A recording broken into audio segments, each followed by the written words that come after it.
Bonjour les amis, aujourd'hui je voulais vous partager mes résultats après 5 ans en Australie de 36 176 dollars australiens.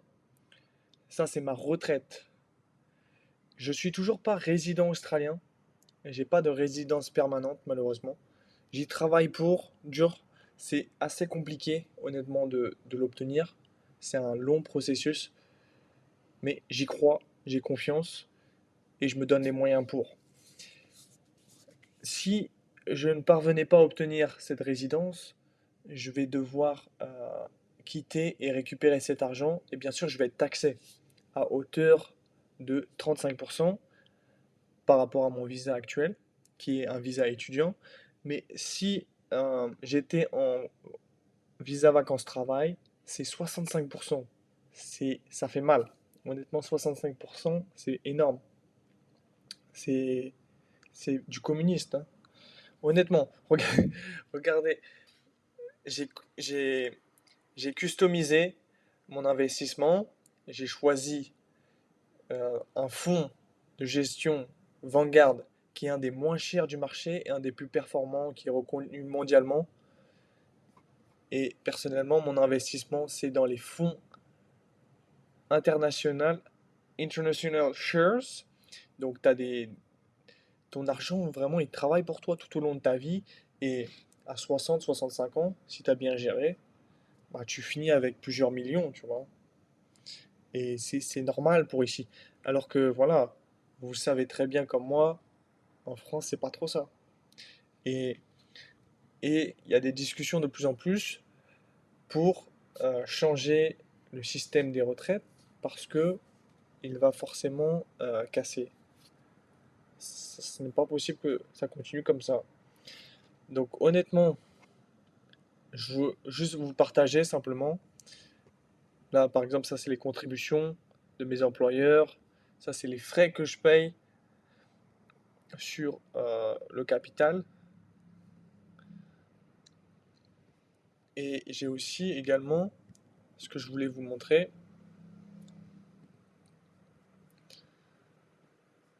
Ici, les résultats.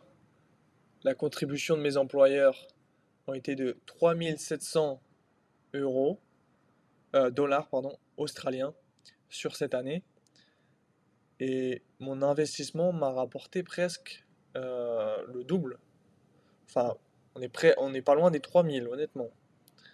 Après, j'ai pas souscrit à aucune assurance, parce que je trouve que ça vaut pas le coup.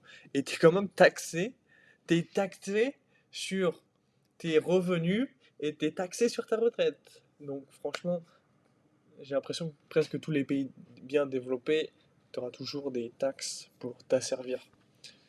Mais encore une fois, c'est à nous de nous éduquer financièrement pour gagner en liberté. Donc là, c'était cette année. Là, je vais regarder l'année dernière, 2025.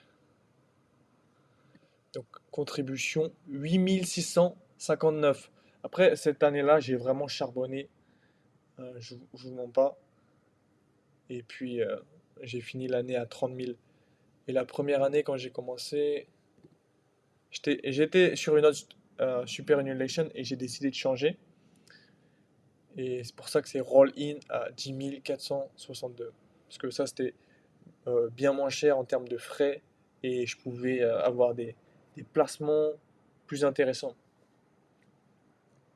Donc pareil, 880 de taxes. Franchement, ils se gavent. Mais bon, au moins, mon argent travaille pour moi et c'est sur du long terme. Vous comprenez? Une fois que je passe la barre des 100 000 de capital, chaque année, ça va être 10 000 dollars qui rentrent. Regardez là. Déjà, l'investissement, il a rapporté 2000 sur, par rapport au capital que j'avais à l'époque. Et là, franchement, on est cette année. Après, c'est vrai que les marchés performent très très très bien et très fort. Donc peut-être tu vas avoir une correction et forcément ça va baisser. Vous voyez, il y a des corrections, ça baisse et ça remonte. Mais sur le long terme, voilà, on continue d'accumuler de la richesse, les amis. Et je sais que ça, vous n'aimez pas. Mais apprenez à aimer. Mettez-moi un bouton like, abonnez-vous si ce genre de contenu, ça vous intéresse. Et si vous voulez que j'aborde d'autres sujets de vidéos similaires ou différents qui sont liés aux finances personnelles, c'est avec grand plaisir que je ferai ces vidéos. C'était Richesse Infinie. À bientôt.